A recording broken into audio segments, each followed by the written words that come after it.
big as Volkswagens. And they're hard to walk on.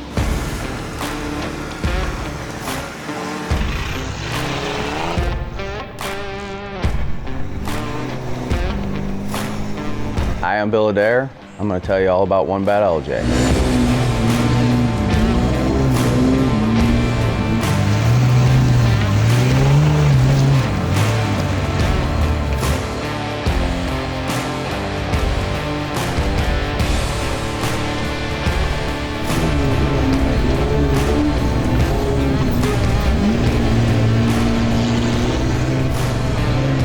I've been around four-wheel drives my whole life growing up.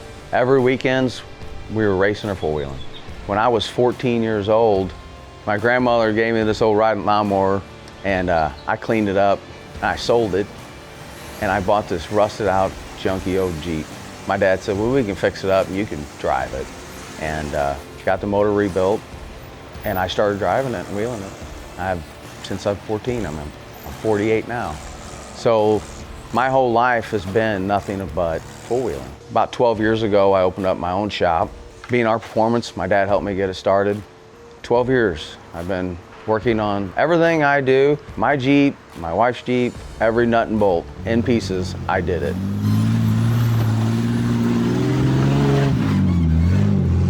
I bought that Jeep brand new off the showroom floor in 2004. It's when the LJ first came out. So I just started a little at a time. Everybody does, you know, you start out low, 4-inch lift, 33s or 35s, and I've taken the stock axles as far as you could go. But I was evolving, trying harder and harder stuff, and then that's when you start breaking things, and you don't want to get to where you want to break all the time. So that's when I made a decision 3 years ago to build that Jeep.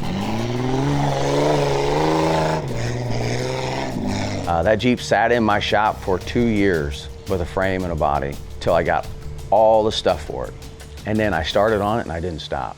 Most people don't know about that Jeep is I built that whole entire Jeep from a frame and a body in 1 month.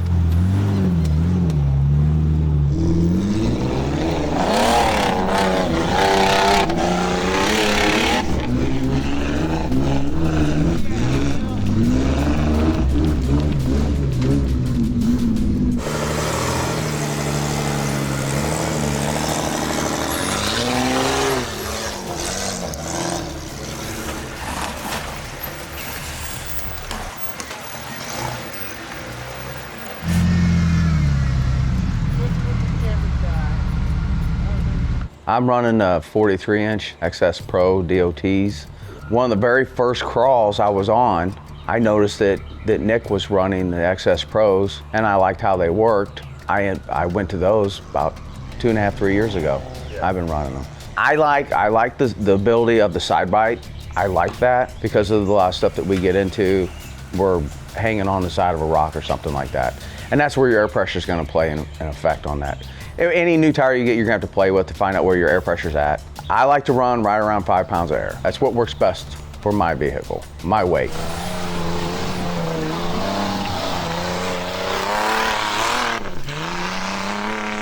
I like the fact that they're tough. I mean, I've ran those things against every rock, tree, anything, and I've never had a plug in it. Everybody sees me trailer it. I trailer it for one reason, just because the unknown, but I do drive mine on the street. Back in the day when I grew up, you didn't do that with your, big old tires stuff. They weren't round. These, no weights, no nothing, and I can still go down the road at 70, 75 mile an hour. I'm running a 9304 DT2, Dirty Life wheels, dual techs. I've sold a lot of Dirty Life wheels, and I thought that the technology that they incorporated with the dual techs is hands down one of the best ideas ever. Not everybody can go out there and afford a bead lock. They're a little bit more money. But the advantage of a dual tech is you can buy the wheel, just mount your tire normal, take it to the tire shop, have it mounted up, and then later on, you can buy a bead lock ring and then make it into a true bead lock. That's what's nice about the wheel. They're the only company I know that does that.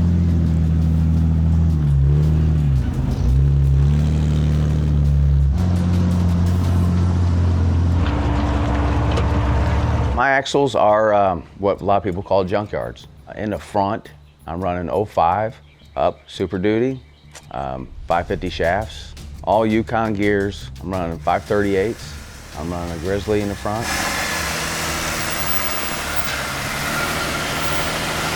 The rear, 14 bolt, 05, Yukon chromolyes, Yukon 538 gears, Yukon Grizzly. Since it's been done, knock on wood, I've never had to replace anything. A lot of people just say, well, you're not beating on it hard enough because I broke them, but I don't know, I've done my fair share of beating on it.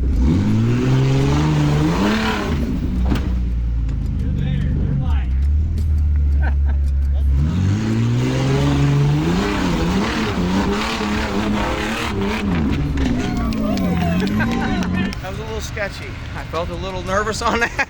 I was like, oh, I gotta pee. Some people want to go just buy off the shelf, Curry's or Dana's or whatever it may be. I'm a builder, and I like to know my product. Everything in that, I did it. I know it.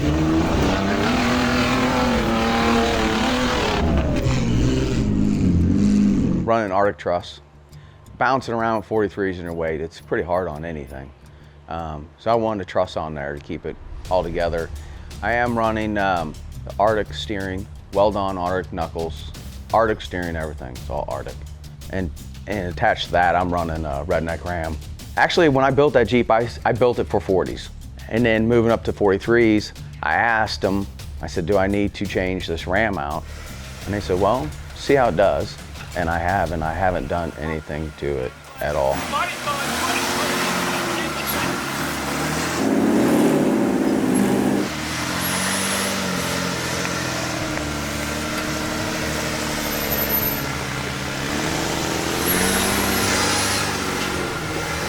Drive Shafts Unlimited built my drive shaft, so I'm running 1350s in the front, and I'm running a 1350 CV and a 1410 at the yoke.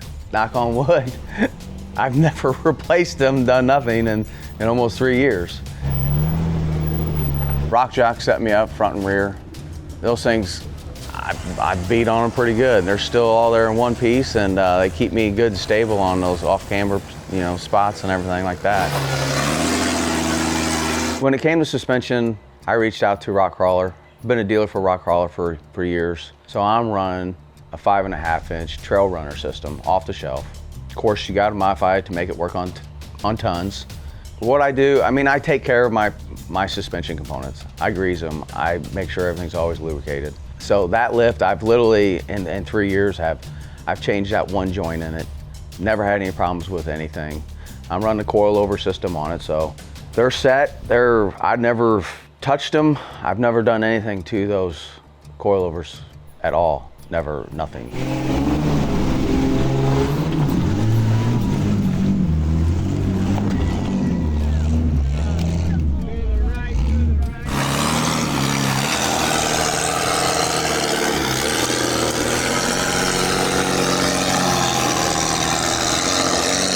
I am running the tried and true 4-liter. That whole Jeep's got almost 250,000 miles on it. The motor only has about 10,000. I rebuilt it. I put it back to stock specs. I like to keep things simple, easy. The transmission, still the 42RE, which is not the best transmission in the world, but 250,000 miles on it and it still works. I'm not gonna mess with it. The transfer case is a 231. There's some goodies inside that transfer case that keeps it together. Pushing 43s is a little tough on any driveline. The one thing is about it is it eventually is going to have a swap done. I just don't have time for it right now, but it will. The paint on that Jeep, a lot of people think it's vinyl. It's not vinyl, it's all paint. Vincent Custom Paints, he's the one that came up with the paint color. It has the flake in it, it flips colors and stuff like that. And a lot of people are like, oh, it's a show Jeep. No, it gets wheeled. It's got its bumps and bruises. It might look good out there when you get up close, you'll see it, but I take care of it, I clean it. I have a little bit of a problem. It's hard for me not to clean it. Everybody likes to make fun of me, but I do know where most car washes are in every town we go. I do know those, so if anybody needs to know, you just send me a message.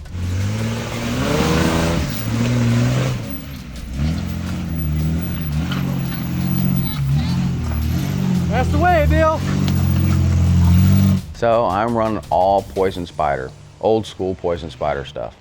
My budget allowed me for all poison spider. I got the front fender high lines, I got the rock sliders, I got the armor in the back, I got everything on my Jeep is poison spider, besides the front bumper, which I switched out to a modal build. The original bumper I had on there took a beating pretty hard on a rock and bent it up pretty good. I got a poison spider cage too, so a lot of people ask me what cage I'm running. A poison spider would sell you a cage either in pieces or they would sell you a full cage already together. It's on a pallet, it shows up at your door. When I got that cage, it was simple as it dropped right into place and I bolted it in and it was done. I end up wanting to run Baja design lights. So I'm running my light bar, I'm running a couple pods, some 80s on the front. I got some lights on the front bumper, some little ones. I got some ambers down there. The rock lights, I've had different rock lights. Those Baja designs are very, very bright. Matter of fact, I have them on the interior, which they're their domes, but they are also just like the regular rock lights. The only difference is it's got a button on built into it. You can push them on and off. I'm running a chase light back there in the back too. And it's nice too, it's got a little backup light in it as well.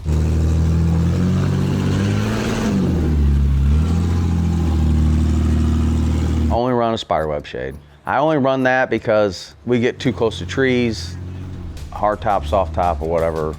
I'd rather scratch my cage than rip a top or anything like that. And plus I like to be able to see what I'm doing.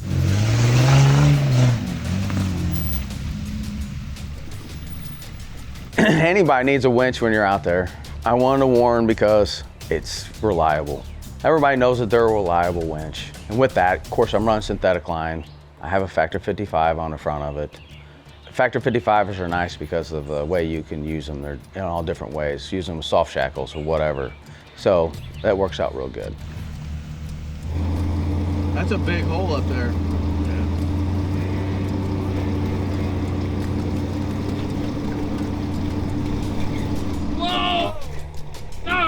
No!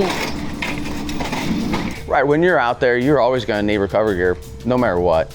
I keep a couple Yukon soft shackles with me. We keep steel shackles in there as well. I have a Yukon rope in the back.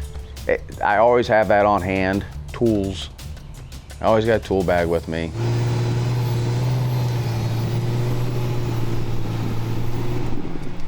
Thank you. Send me, Bill. One stuck LJ. One stuck LJ. So when it comes to setting up the inside, I kind of like the stock look. I guess I'm like more old school than most, but I like the stock looks, and I wanted something that I could put my phone on, my radio on, and things like that. And Scosche makes all that stuff. You got all the cage mounts. Hey, you can put a Scosche anywhere in your vehicle. I like the fact that I can throw my phone up on one, throw the GoPro on another, throw my radio on the other. I got Scosche handles, grab handles to get in and out of it. I'm getting old, so I need a little help pulling myself in there sometimes. Other than that, the interior is pretty much stock. I still have AC, I still heat. I have everything, still works just like it did before when I first bought it. I have my Switch Pros mounted in one of my vents. I like it close by so I can see it. I don't always see the fan button. That's one button I need a brighter light on.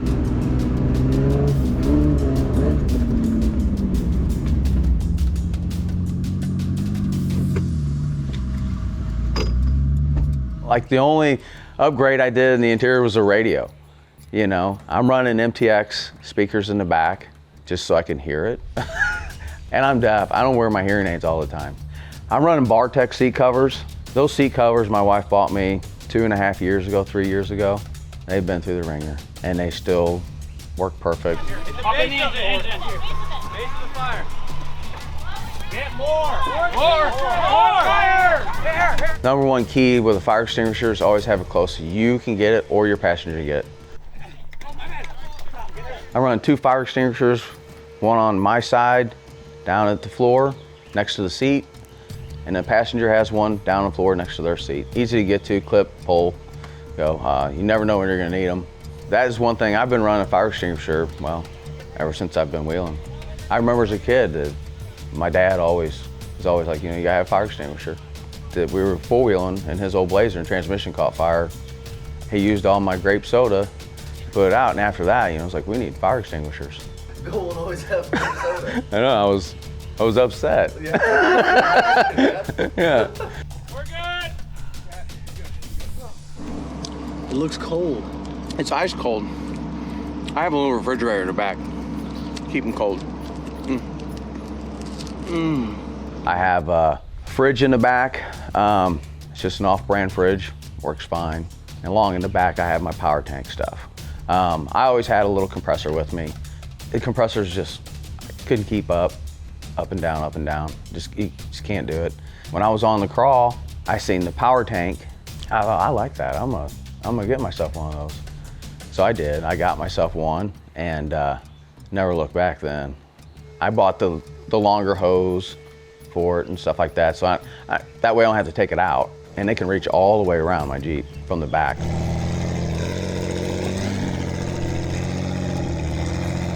I am the vice president of Lake of the Ozark Jeep Club. Small club. On our trail rides, we don't split up into little groups.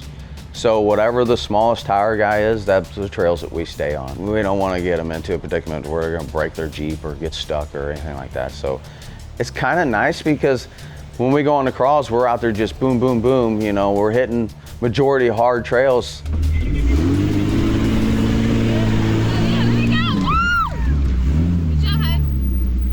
Sometimes it's like a little bit of a break to go out there and just hit a nice, easy trail and enjoy the day, you know.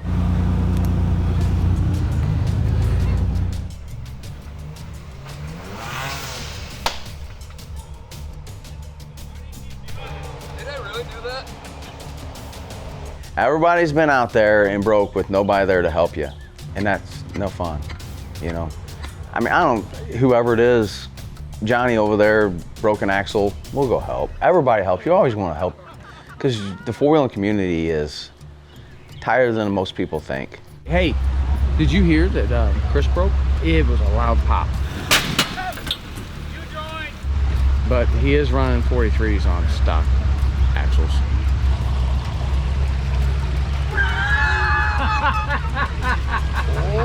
You need help?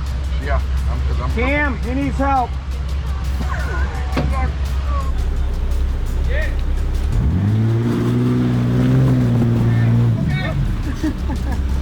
My wife, Diana, she wanted her own Jeep. She's driven mine. She was always wanting her own. So I wrapped up her right-hand drive LJ build. She's set up identical to me. And so this was the first year she started getting out there with it, working out the little bugs. Not too many bugs, but we got a couple little bugs that she's working out of it. It might be a 10. Hey,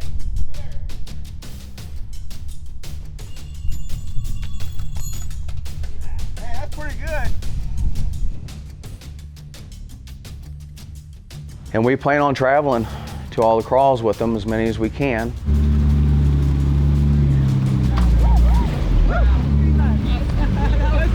I'm one of those guys, I don't need to go to the Bahamas, I don't need to go to Mexico, do a cruise. I just want to go wheel. That's all I want to do.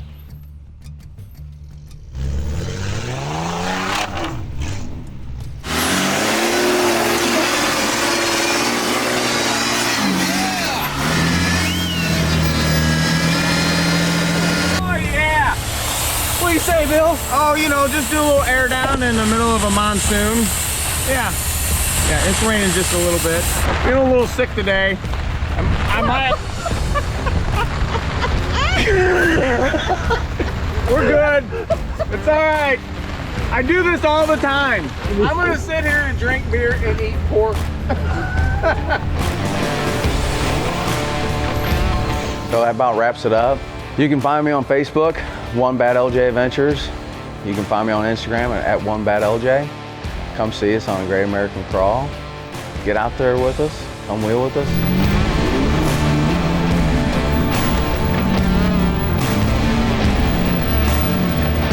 Check out Rockstar Garage.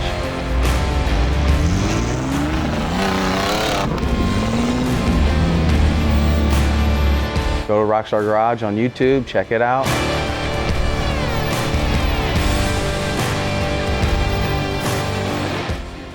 see you.